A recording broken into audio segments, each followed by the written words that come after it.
Kepada yang terhormat Bapak Presiden Republik Indonesia, Pak Jokowi. Pada episode lalu, kami telah sampaikan investigasi jurnalistik tentang utang negara. Supaya nggak kepanjangan dan lebih mudah dicerna, episode 30 ini kami pilih jadi dua bagian, 30A dan B. Baru kemudian membahas solusi pembayaran utang pada episode 31. Di episode 30A ini, kami sampaikan fakta dan data yang tak terbantahkan bahwa utang luar negeri itu inflasinya sama aja dengan nyetak duit sendiri.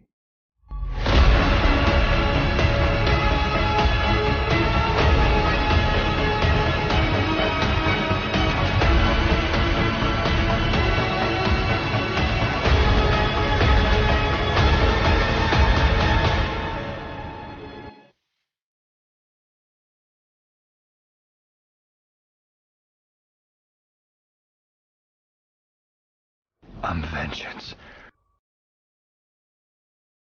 Kalau kita melihat tabel outstanding utang sejak tahun 1945 sampai 2021 ini, utang selalu bertambah. Kenapa utang bertambah terus?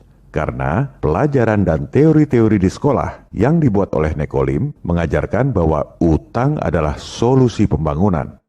Bahkan orang yang sangat terpelajar seperti menteri terbaik dunia mengatakan bahwa utang menyelamatkan jiwa seluruh Republik Indonesia.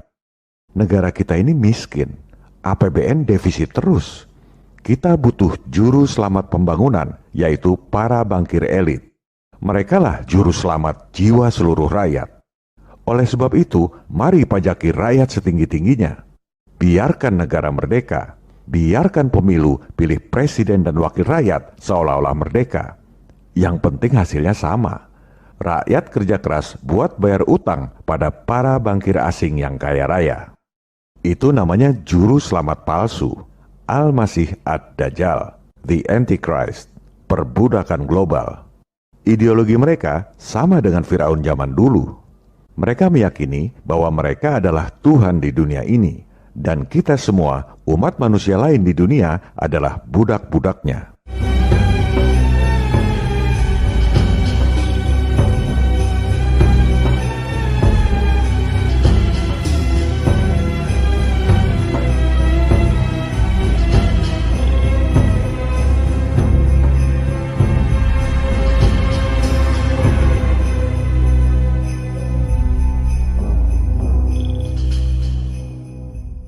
Kontributor utang terbesar di era sekarang ini adalah proyek kereta api cepat dan anggaran PEN. Utang kereta api cepat sekitar 64 triliun rupiah. Anggaran PEN untuk tahun 2021 ini saja 688 triliun rupiah. Dua-duanya di bawah Menteri Pengadaan Vaksin. Salah. Menteri Erick Thohir. Kami tidak mengkritik kereta api cepat, Pak. Yang kami kritisi adalah model pembiayaan utang yang didorong oleh para menteri Bapak. Kami dukung pembangunan infrastruktur yang Bapak canangkan. Jangankan satu proyek kereta api cepat, Bapak mau bikin 2 proyek pun kami dukung. Asal model pembiayaannya bukan dari utang. Semua menteri dan teknokrat Bapak bilang kita nggak mampu biayai proyek-proyek infrastruktur, makanya harus ngutang. Pada episode 31 mendatang, kami akan tunjukkan bahwa sebenarnya kita mampu. Jangankan biayai proyek kereta api cepat yang hampir 100 triliun itu. Bayar utang 6.000 triliun pun kita mampu lakukan dalam sehari.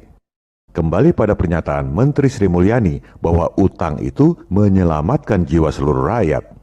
Coba kita lihat faktanya. PT KAI yang tadinya untung 1,5 triliun jadi rugi 2,5 triliun per Oktober 2020. Jiwa siapa yang diselamatkan oleh utangnya Sri Mulyani? Jadi menteri sih sebentar juga selesai masa jabatan. Siapa yang harus bayar utang selama puluhan bahkan ratusan tahun kemudian? Tentang dampak kerugian utang ini, mestinya kinerja Menteri Erick Thohir dilihat dari kemampuan atau ketidakmampuannya dalam mengatasi BUMN-BUMN rugi seperti PT KAI. Kalau cuma membelanjakan duit 688 triliun mah gampang. Pegawai kecamatan juga bisa. Soal belanja mah ibu-ibu rumah tangga juga jago. Coba lihat apa yang dilakukan untuk membuat KAI yang rugi ini menjadi untung. Itulah kinerja Menteri BUMN yang sesungguhnya.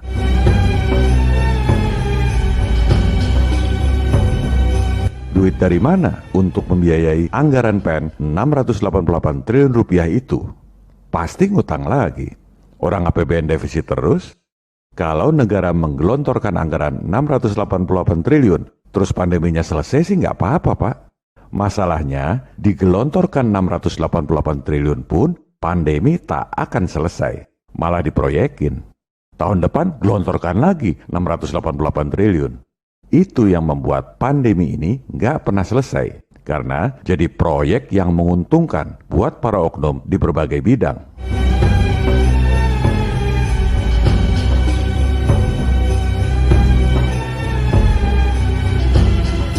Pandemi bisa selesai dengan cara yang sangat murah. Stop pendanaannya, maka pandemi selesai.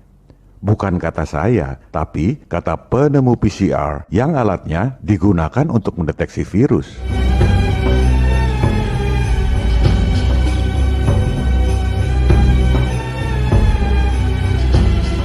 Para dokter, profesor di seluruh dunia menggunakan alat PCR, tapi nggak mau dengar apa yang dikatakan oleh penemunya.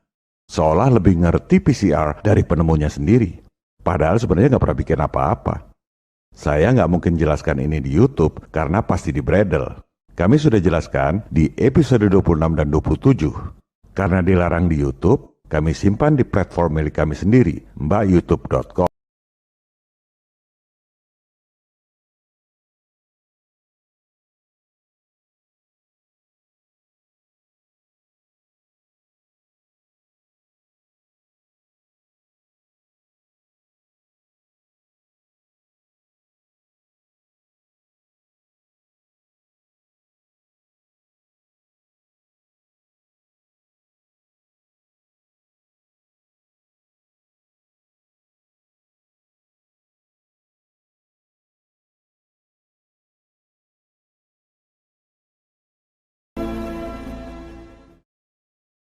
Mengapa kita selalu nambah utang luar negeri?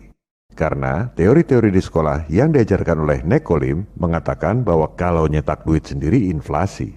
Lihat itu buktinya, Zimbabwe. Inflasi parah karena nyetak duit sendiri. Ekonomi hancur. Jadi, yang paling aman, yang paling benar adalah lewat utang luar negeri. Nggak akan inflasi karena bukan Indonesia yang terbitkan uang. Pak Presiden, mohon izin untuk menyampaikan fakta dan data yang tak terbantahkan bahwa mitos tersebut adalah bohong. Kebohongan yang diajarkan di sekolah dan dipropagandakan oleh media. Kita gunakan 3 fakta dokumen yang kredibel dan tak terbantahkan. Laporan tahunan Bank Indonesia, Statistik Utang Luar Negeri Indonesia atau SULNI, serta Statistik Ekonomi dan Keuangan Indonesia. Ketiga dokumen tersebut dipublikasikan oleh BI. Rakyat Bapak ini cerdas, Pak. Bisa menganalisis keterkaitan antara utang luar negeri dengan uang dalam peredaran yang tidak dihitung oleh menteri beserta para pejabat Kemenkeu. Meskipun kami ini cuma tukang becak dan tukang sayur. Saudara-saudaraku tukang becak.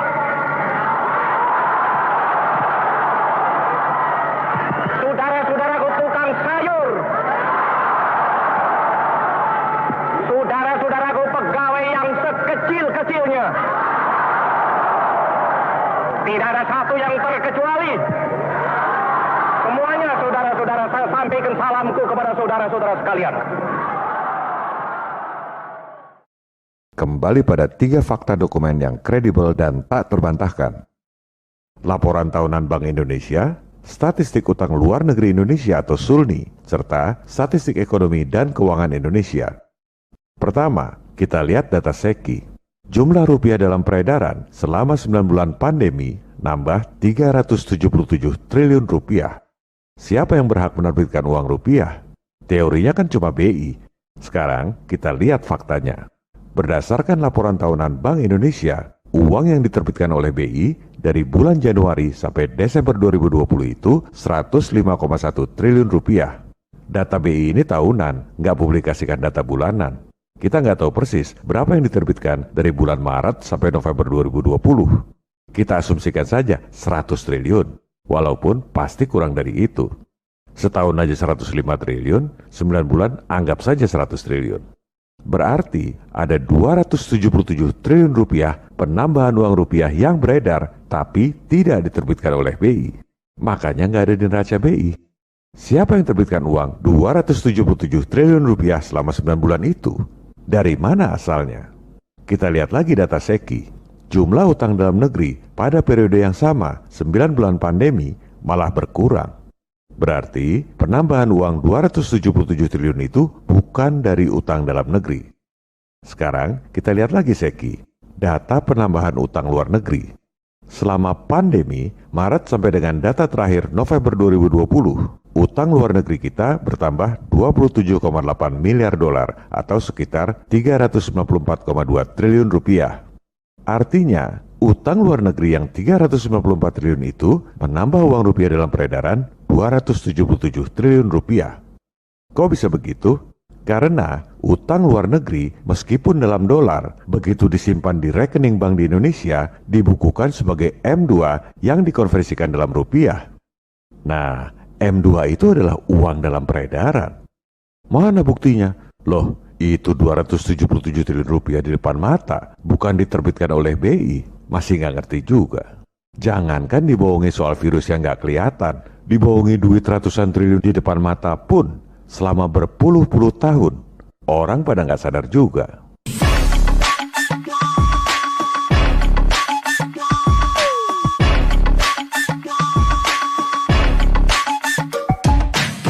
Kok jumlahnya nggak sama? Utang luar negeri 394 triliun, penambahan uang yang bukan diterbitkan oleh BI 277 triliun. Selisih yang 117,2 triliun kemana? Hanya ada dua kemungkinan. Pertama, ada utang luar negeri yang sudah dibukukan, tapi uangnya belum masuk Indonesia, 117,2 triliun. Sehingga belum tercatat di rekening bank dan belum menambah uang dalam peredaran. Atau kemungkinan kedua, ada uang yang disimpan di luar negeri, makanya nggak tercatat sebagai uang dalam peredaran di Indonesia. Bisa juga kombinasi, ada utang yang duitnya belum masuk, ada juga uang yang disimpan di luar negeri, saldonya 117,2 triliun itu.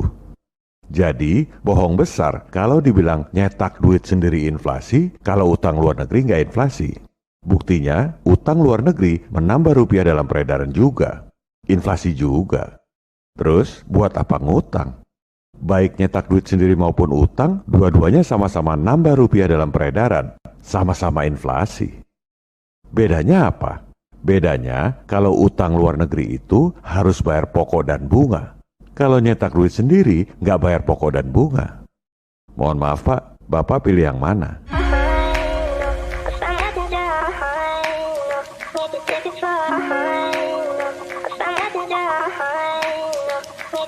Sangat